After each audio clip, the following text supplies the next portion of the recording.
5, 4. We've gone for main engine start. We have.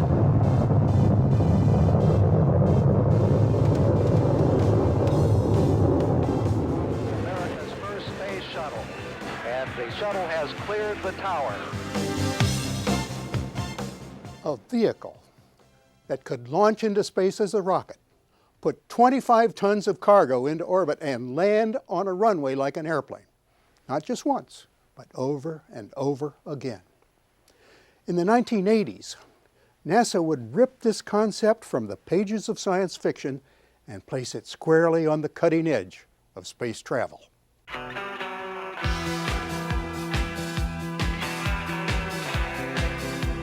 Going up the launch pad, looking up and seeing, this huge, rocket that kind of sounds like an animal. You can kind of hear the gurgling and the hissing, and it sounds like it's alive. The few seconds right before liftoff, every time I've done this, has been a little bit of fright about whether I really want to be doing this or not. 10 seconds, we have go from the engine start. I was really just focusing right on the tasks at hand and trying not to think about, the fact that tons and tons and tons of rocket fuel were about to explode around us. Liftoff of Shuttle Discovery. Discovery, roll program. Roger, roll, Discovery. Discovery on the proper alignment of the 8.5-minute line to orbit.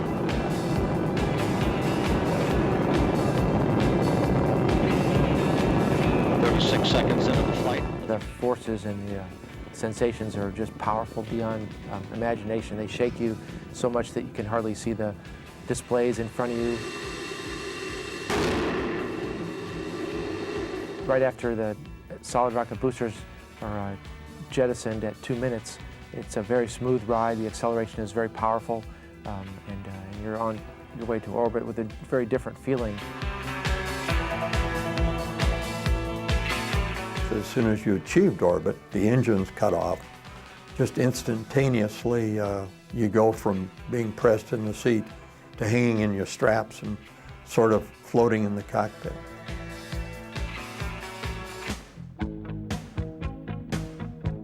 The fact that I was going to be the first American woman to go into space carried huge expectations along with it. And of course, it was very important to me that I understood my role really well and that I was really well prepared for the mission, because the last thing that I wanted to do was get into space and make a mistake.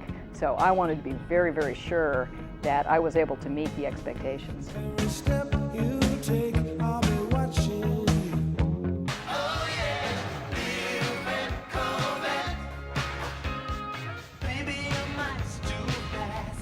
But it wasn't for me a desire to be the first African American in space. My desire was to make a contribution, just to make a contribution. And I think I probably told people that I would probably prefer not being in that role versus being in that role, because I figured being the number 2 guy would be a lot more fun.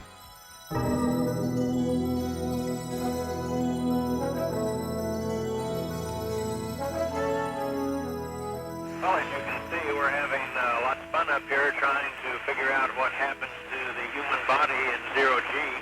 We are the world. We are the children. It feels like you weigh twice as much as you normally do during the entry portion. Once you get on final, all of the emotions and focus are just on that last little bit of landing, and it's a neat way to end a flight when you actually get to put your hands on the stick and fly it yourself. Gear down and locked. Touchdown. Engines throttling up, 3 engines now at 104%. Challenger, go at throttle up. Challenger, go at throttle up.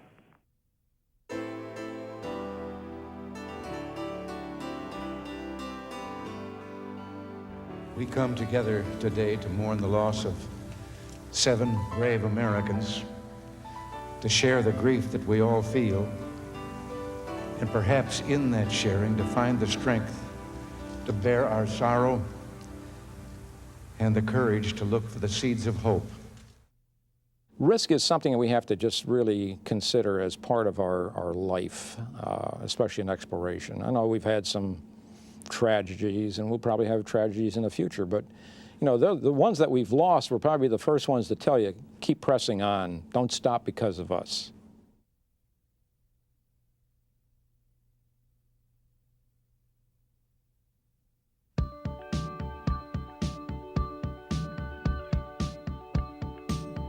My role as a mechanical engineer was to find out, you know, what fell apart or what happened. And we finally found that the O-ring is supposed to be designed so that pressure on one side pushes them more securely into place.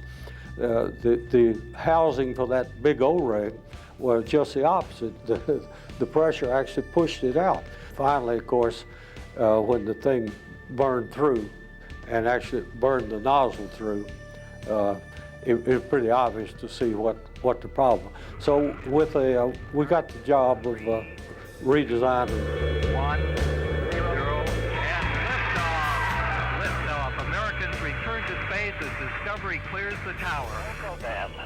Roger roll, Discovery. Yeah, I'm free.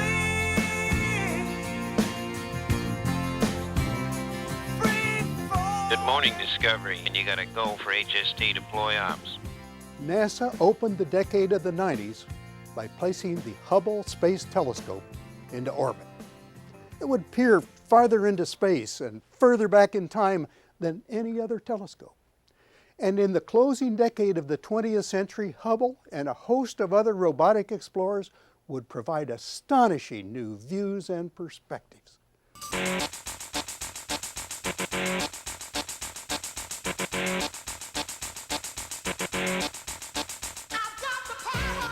Everybody was up. We were off to discover the secrets of the universe. It was great. And then things started to be sort of scratch your head. Why is it taking so long? Why can't we focus the telescope? What's going on? What was wrong with Hubble is kind of the same thing that's wrong with your eyes when you need glasses. Basically, the shape of the lens was wrong. So in essence, the telescope was nearsighted and it needed some glasses. I was taking a shower in the hotel in Germany, and they have these really funny shower heads where the shower head will kind of move up and down and back and forth, and that's when it dawned on me. We can have this instrument robotically raise up the corrective lens, flip out, if you will, just like that shower head, these other corrective optics to correct the aberration for all the instruments. All of the work leading up to the first servicing mission is probably the most exciting time of my career.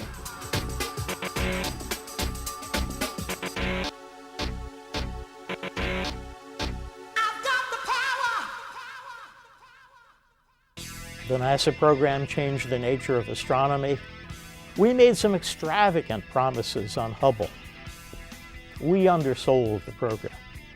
Whatever we said, Hubble did better, I think. It really changed the nature of what we know.